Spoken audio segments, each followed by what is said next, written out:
बनारस से विजय कृष्ण साहब हमारे साथ मौजूद हैं। विजय कृष्ण जी, बहुत स्वागत है आपका। अभी रविकांत जी ने बिल्कुल साफ सुथरा कहा प्रोफेसर साहब ने कि बीएसपी का अस्तित्व खतरे में है, लेकिन कांग्रेस खुद को बचाने की स्थिति में है। हालांकि कांग्रेस में जो प्रदेश में उनकी सरकारें रही है, उनकी संख्या लगातार गिरती जा रही है। बनारस क्षेत्र में आप हैं, हम उस क्षेत्र की बात करें तो अभी जो ये चुनाव बीता है उसमें पिंडरा और शहर दक्षिण, ये दो सीटें ऐसी थी जिसपे बिल्कुल माना जा रहा था कि कांग्रेस का उम्मीदवार हर हाल में जीत रहा है। पर जब परिणाम आए तो फिर जो मोदी जी आकर के बोल गए थे कि जनता का नमक हमने खाया है, तो जनता ने भी ये बता दिया कि भाई उनका मोदी जी का नमक जनता ने खाया है। 8 की 8 सीटें बनारस से। आपको क्या दिखता है कांग्रेस का भविष्य, कहाँ कांग्रेस खड़ी है और बसपा के सामने अब क्या विकल्प बचे हैं? विजय जी। राय साहब देखिए, बनारस का जहां तक सवाल है, आवाज आ रही है ना मेरी? जी जी जी बोले। बनारस का वो शहर दक्षिणी जो है वो सपा बहुत अच्छी फाइट में थी। केवल पिंडरा में कांग्रेस अजय राय वाली सीट जो है बहुत अच्छी, शहर दक्षिणी में सपा नेक टू नेक लड़ी है और वो 22 राउंड तक 9,000 वोट से आगे थी उसमें, जहाँ पे ये काशी विश्वनाथ धाम बना है। केवल पिंडरा में कांग्रेस की स्थिति थोड़ा बेहतर थी, वहाँ 48,000 वोट भी मिला है कांग्रेस को, और वो जीतती हुई सीट थी। लास्ट मोमेंट में फिर जैसा कि चुनाव के समझते हैं कि चुनाव की आखिरी रात में बहुत कुछ हो जाता है, उसमें वो बदल जाता है।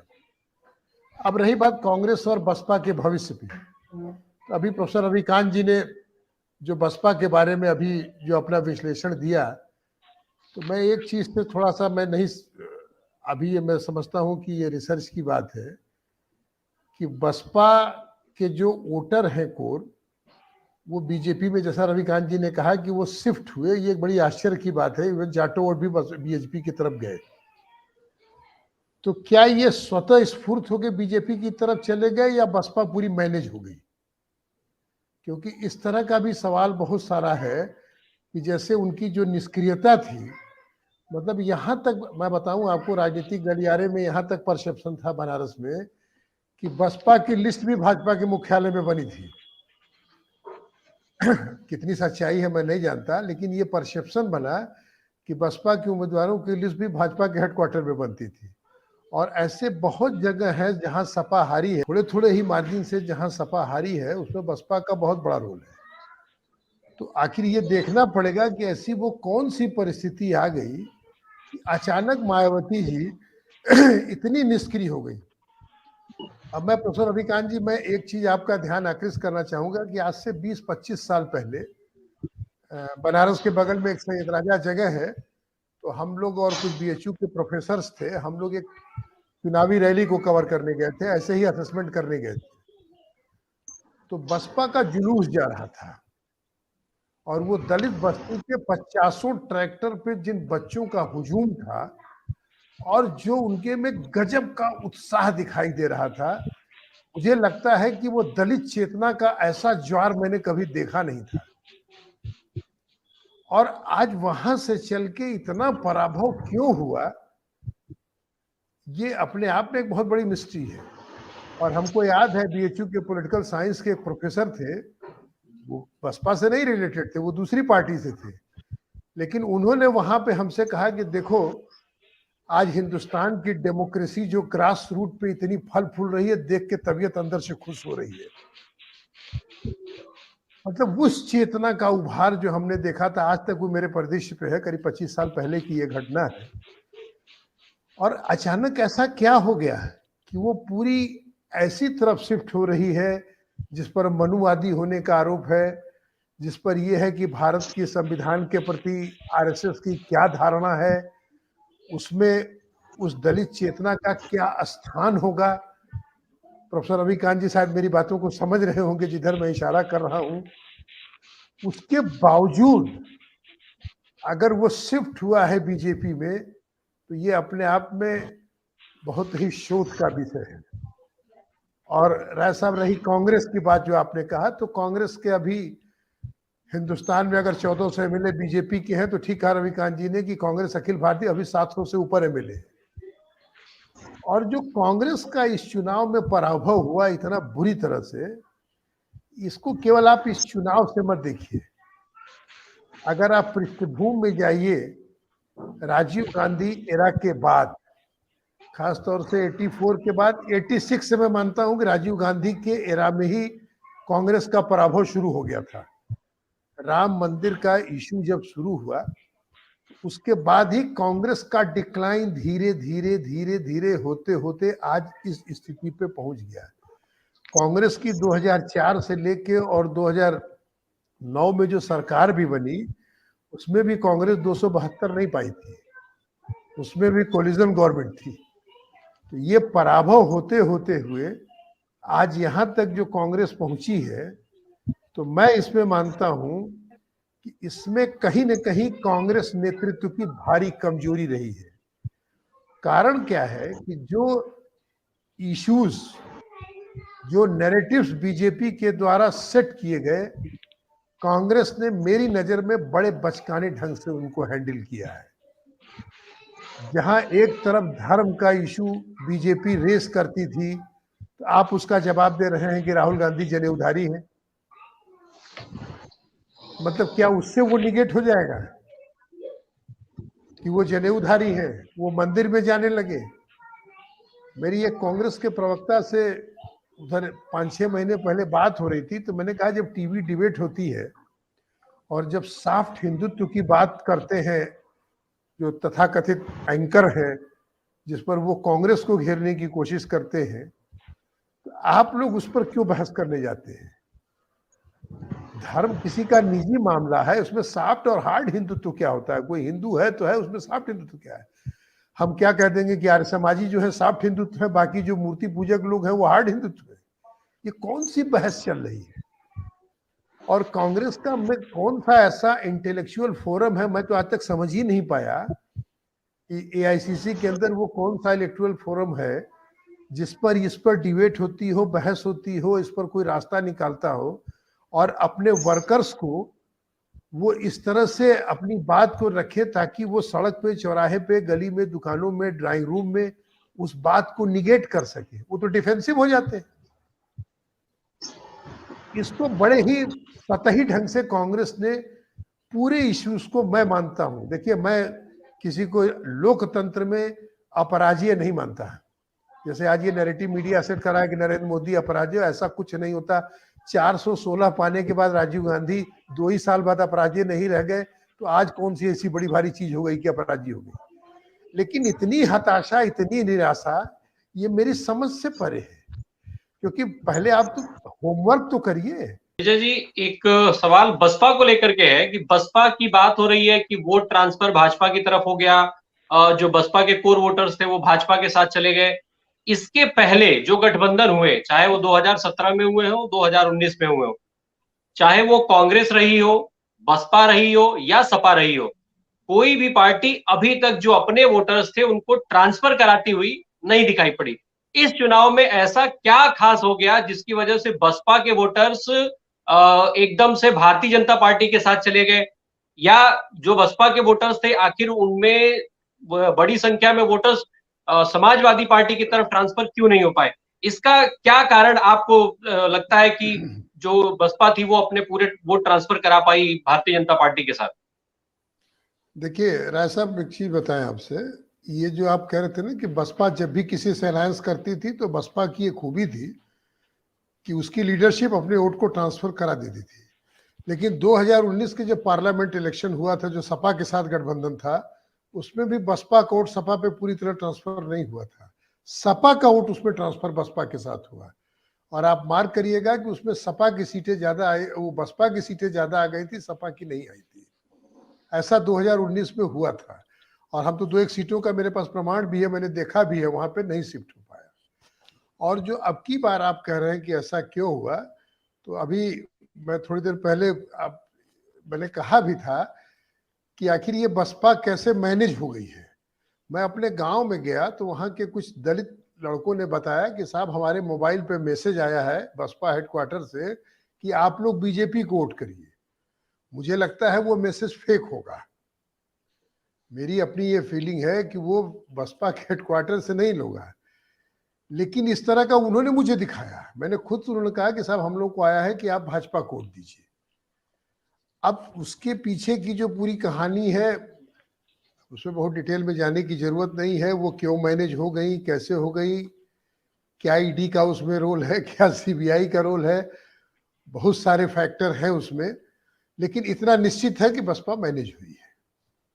और बहुत मेरे मन की ही बात प्रोफेसर रविकांत जी ने की, मैं उनकी बात से 100% सहमत हूं कि कांग्रेस को नई कॉन्स्टिट्यूएंसी के लिए वो एक बहुत बड़ी कॉन्स्टिट्यूएंसी में इस समय वैक्यूम है। जैसे प्रियंका जी ने एक नई कॉन्स्टिट्यूएंसी डेवलप की, लड़की हूं तो लड़ सकती हूं। आज दलित जो है, जिस दलित चेतना का मैंने 20-25 साल के पहले आपके बारे में जिक्र किया था, वो फिर एक कूप मंडूब की स्थिति में चला गया है। अब नौकरियां है ही नहीं है तो 20% रिजर्वेशन का क्या मतलब हो गया? अरे जब नौकरी रहेगी तब लोग 20% की, तो ठीक कहा आपने कि अब वो जो नौकरी भी नहीं मिलेगी तो ठीक है भाई 20 किलो राशन ही सही। लेकिन एक चीज मैं बताऊं आपसे, अभी वो यशोदा जी कह रहे थे कि बहुत बड़ा लाभार्थी का लाभ मिला है राशन का, लेकिन मैं ये पूछता हूं कि गाजीपुर की 7 सीटें बुरी तरह बीजेपी हार गई, आजमगढ़ की सभी सीटें हार गई, मऊ की हार गई, बलिया की 50% हार गई। तो क्या वहां लाभार्थी नहीं थे? क्या वहां पर भी तो बहुत ज्यादा दलित हैं, उनको भी वही लाभ मिल रहा था जो बनारस और मिर्जापुर के लोगों को मिल रहा था। तो आखिर वहां पे उनकी सोशल इंजीनियरिंग काम की, इसका मतलब वहां क्यों नहीं लाभ मिला है? और दूसरा आप देखिएगा तो लगभग 50 से लेकर 70-75 सीटें सपा की ऐसी हैं जो 1000 से लेकर 2-3 हजार के बीच में हारी हैं। और अखिलेश यादव के हारने का जो सबसे बड़ा कारण है, उसमें आनंद भाई ज्यादा फोकस डालेंगे क्योंकि उस समाजवादी विचारधारा को ज्यादा हमसे ज्यादा समझते हैं। Akhilesh Yadav one man army है। आप याद करिए कि मुलायम सिंह यादव जब थे तो मुलायम सिंह के साथ एक स्टालवर्ड बैकवर्ड लीडरशिप होती थी। कुर्मियों के बहुत बड़े नेता बेनी प्रसाद वर्मा थे, मुसलमानों में कहीं आजम खां थे, लालजी वर्मा थे, भगवती प्रसाद सिंह थे। मतलब बड़े कद्दावर लोग हर वर्ग के नेता होते थे। आज अखिलेश के साथ सोचिए कि अखिलेश यादव अगर अपने जहां न जाए तो चुनाव प्रचार में ऐसे किस नेता को भेजे जिसका थोड़ा बहुत भी अट्रैक्शन हो? मुझे तो कोई ऐसा नाम नहीं नजर आया नेक्स्ट टू अखिलेश यादव जिसके बारे में ये कहा जाए कि ये हमें तो पब्लिक में कोई हो, उनका कोई मतलब पब्लिक को ग्रैप्स करने की बात हो कि कौन है ऐसा आदमी जिसको लोग सुनने जाए कान लगा के। तो अब जैसे पल्लवी पटेल का आपने एग्जाम्पल दिया, अब ये समय है अखिलेश यादव के लिए कि पल्लवी पटेल को उस रूप में इमर्ज करें, क्योंकि एक बहुत बड़े नेता को हरा के आएंगे। तो उनको इन में लीडरशिप डेवलप करनी पड़ेगी और उनके लिए अपॉर्चुनिटी है। देखिए ये, क्योंकि मैं एक चीज बताऊं आपसे, अभी अखिलेश यादव में युवाओं का थोड़ा अट्रैक्शन है, क्योंकि उनके पिताजी का, उनकी पार्टी का जो वो बैगेज लेके चल रहे थे, वो लॉ एंड ऑर्डर, मुस्लिम तुष्टीकरण, उससे अभी पूरी तरह उबर नहीं पाए हैं। लेकिन ये उनके लिए अवसर है कि उसमें वो नया बैगेज अपने साथ लेके आए। तो उनके पास अपॉर्चुनिटी है और उनका वोट बहुत कम नहीं है। और अगर शायद उनके पास अच्छी टीम रही होती तो जो ये 1000-4000 का मार्जिन है उसे वो बड़े आसानी से एक्वायर कर सकते थे। जैसा आप कह रहे हैं ना कि इसमें इलेक्शन कमीशन फेयर नहीं था और वो माहौल नहीं बन पाया, तो माहौल बनाने के लिए भी आपको बी टीम चाहिए। और उसी तरह से अब मैं कांग्रेस पे आता हूं। बहुत बढ़िया आनंद भाई ने कहा कि किस बात का चिंतन शिविर, कांग्रेस हारी क्यों? अरे चिंतन इस पर करिए कि 89 से कांग्रेस का लगातार पराभव क्यों होता जा रहा है। केवल इस चुनाव को मत देखिए, क्यों कांग्रेस, भाई कांग्रेस जो अपने ओरिजिनल, आपको आज आनंद भाई जब आप लोगों का मैसेज मिला तो आज मैंने खोज के पंडित कमलापति त्रिपाठी का वो पत्र निकाला। आपको शायद ध्यान होगा जो राजीव गांधी को उन्होंने पहले लिखा था, जिसके बाद कांग्रेस के अंदर एक बड़ा भूचाल आ गया था। और उस पत्र में उन्होंने लिखा था कि my contention is that Congress is repeatedly losing the contact with the masses and you are surrounded by the numbers of sycophants. मतलब उस समय उन्होंने लिखा था कि कांग्रेस मास से कनेक्ट कैसे डिस्कनेक्ट होती जा रही है, जिस पर बड़ा बवाल भी मचा था। और तब जबकि कोई राजीव गांधी के खिलाफ सुनने के लिए तैयार नहीं था और उसके बाद उन्होंने ये बात कही थी कि कांग्रेस को शक्ति रईस जादों और राजाओं के बैठक खाने से नहीं, खेत खलिहानों से मिलती है। और उस समय आपको याद होगा कि सारे दून स्कूल के जो राजीव गांधी के सहपाठी थे वही थे, और किस तरह से 416 की पार्टी घिसते घिसते 180 पे चली आई है कि प्रियंका गांधी के लोग कैसे सलाहकार हैं, राहुल गांधी के पास वो कौन सी टीम है। और राजीव गांधी का जो मेरा मानना है कि जब वो लीडर ऑफ अपोजिशन थे तो एक बार उनको मुझे सुनने का भी मौका मिला। मैं मानता हूं कि देश का बड़ा दुर्भाग्य था कि उस आदमी को सेकंड टाइम नहीं मिला, क्योंकि जब तक वो इन चीजों को समझे थे, अपनी कमियों को भी समझ गए थे, और क्यों ऐसा हुआ, कांग्रेस डिस्कनेक्ट हुई, इस चीज को मेरा मानना है कि वो पूरी तरह से अंडरस्टैंड कर गए थे, क्योंकि दो एक स्पीच मैंने बड़ी नजदीक से उनका सुना था। वो चले गए, उसके बाद फिर वही स्थिति शुरू हो गई। हर इश्यू पे आप देखिए कि जो बीजेपी एजेंडा सेट करती है उस पर कांग्रेस इतनी, मैं क्या कहूं, इतने बचकाने ढंग से उसको हैंडल करती है कि उसमें वो और दलदल में फंस जाती है। ये क्या पॉलिटिकल पार्टी का काम है मंदिर मस्जिद पे बहस करना? किसी स्टेट का रोल है मंदिर मस्जिद का? स्टेट का काम लॉ एंड ऑर्डर का है कि मंदिर मस्जिद का जहां झगड़ा होगा जो कानूनी रूप से होगा सरकार उसको काम करेगी। तो कांग्रेस, राजीव गांधी ने भी वही काम किया, अयोध्या में शिलान्यास कराने चले गए। ये मुझे नहीं समझ में आया। मैं आज भी हैरान हूं आनंद भाई, और आप सब विद्वान लोग हैं, मैं आप लोगों का भी इस पर ध्यान चाहूंगा कि क्या ये राजनीतिक पार्टी का काम है? कब्रिस्तान, मंदिर, मस्जिद ये राजनीतिक पार्टी का काम है? क्यों इस नैरेटिव में फंसती है कांग्रेस? आखिर वो पब्लिक वेलफेयर का अपना नहीं विजय भाई, मैं जरा बीच में दो चीजें आपने जो कही, मैं आप ही से एक प्रश्न मेरा है, लेकिन उसके पहले एक मैं जरा आपकी टिप्पणी का, मुझे इसलिए फंसती है कि आज आप देखिए तो एक जंगल लोगों का है कि अरे ये हो गए, कोई कह रहा है सिर उड़ा लो, कोई कह रहा है कि क्या कर लो, कोई कह रहा है कि दफा हो जाओ, कोई कह रहा है कि ये कर लो। ये लोग ट्रोल कर रहे हैं।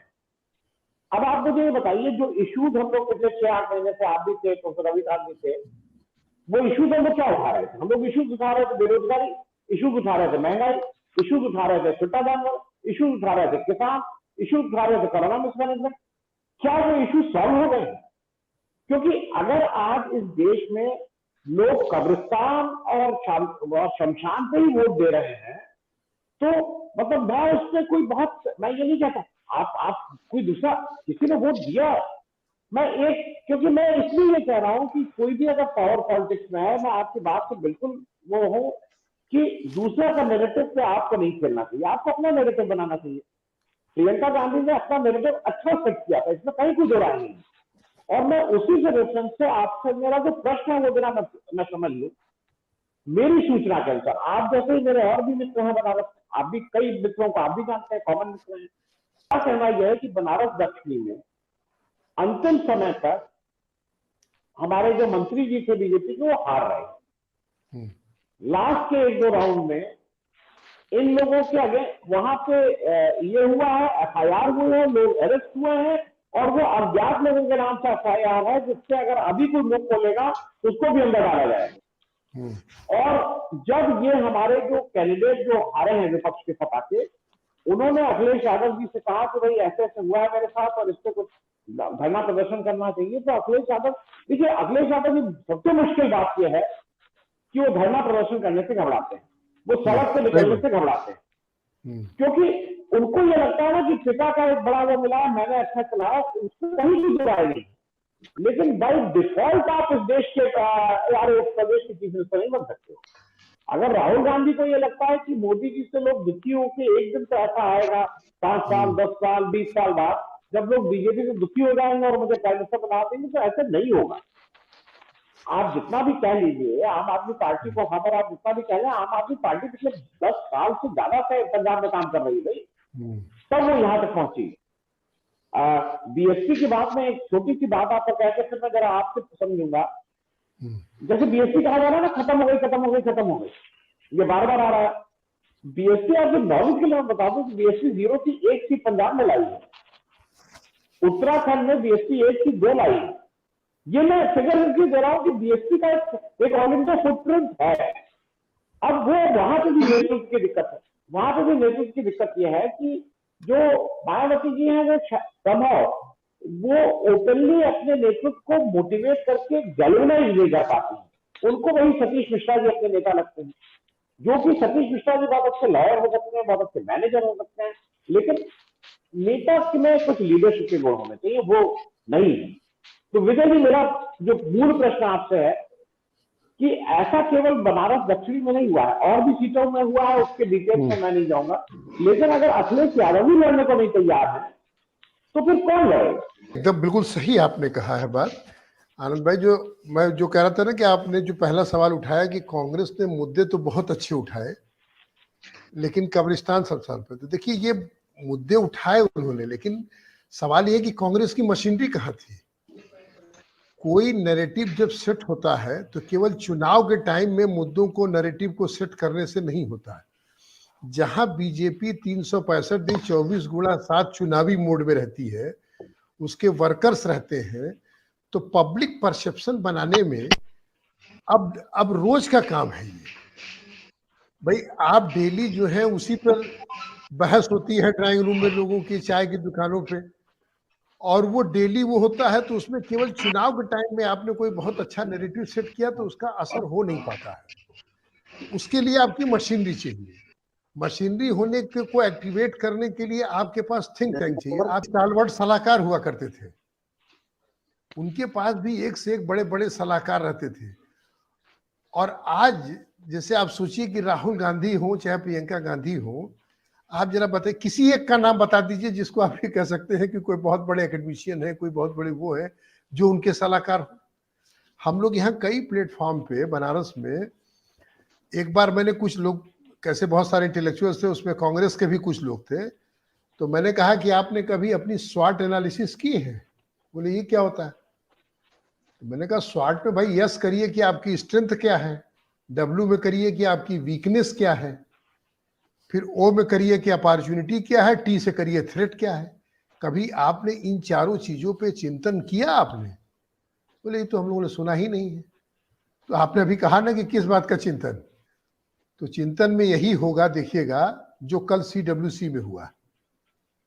सोनिया जी आप बने रहिए, कल किसी ने वो G23 की बात जो हो रही है, मतलब G23 तो मुझे लग रहा है कि इतना हास्यास्पद काम की है। अरे भाई आप ठीक है, सोनिया जी अध्यक्ष बनी रहे, ठीक कहा रविकांत जी ने कि माइनस गांधी परिवार भी कांग्रेस को बड़ी दिक्कत होगी, लेकिन वहां ये तो आप कह सकते थे कि 15 दिन के अंदर अध्यक्ष का चुनाव करा दीजिए, और कांग्रेस के संगठन को मजबूत करने के लिए आप सुझाव तो G23 दे सकता था। भाई G23 का कोई लीडर अध्यक्ष न हो, लेकिन कंक्रीट सुझाव तो दे सकते हैं। आज रविकांत जी कह रहे हैं कि भाई आप क्यों नहीं आप दलित कॉन्स्टिट्यूएंसी को एड्रेस करते, वहां पे ये चीज बोलने वाला कौन है? तो पूरी एक तरह से देखिए, मैं खराब शब्द कहूंगा कि वहां पे बिल्कुल एकेडमिक बैंकरप्सी हो गई है। कोई है ही नहीं है इस तरह का देने वाला। बस खाली राहुल गांधी आ जाए, प्रियंका गांधी आ जाए, और इन लोगों को आदत पड़ गई है कांग्रेस के वर्कर्स को भी चमत्कार के लिए कि कोई ऐसा ठीक कहा आपने कि उसी के इंतजार में है कि मोदी जी कोई बड़ा ब्लंडर करें और उसके बाद हमको अवसर मिले और अपने आप कांग्रेस आ जाए, जो अब नहीं होना है। अरे वो ब्लंडर तो करते भी हैं, इंटरमीडिएट, वो 12th के बाद इंटरमीडिएट पास कराते हैं तब भी अब नहीं चल पाता है उनका। लेकिन अगर शायद राहुल गांधी के मुंह से ही बात निकल जाए तो अब तक तो पप्पू के आगे भी कोई उनको तक मिल जाए, लेकिन उनको नहीं मिल पाएगा क्योंकि इलेक्ट्रॉनिक मीडिया पे किसका स्टेक है आप जान रहे हैं हमसे बेहतर। उसी पर प्रश्न चलते चलते अंतिम प्रश्न, विजय सर ये बताइए, ये आप कब्रिस्तान से शमशान की बात कर रहे थे, ये वो देश है जहां पे राम रहीम को पैरोल देके, जेट प्लस सिक्योरिटी देके वो पार्टी और वो सरकार आपसे पूछती है कि लॉ एंड ऑर्डर हमारे यहाँ कैसा रहेगा?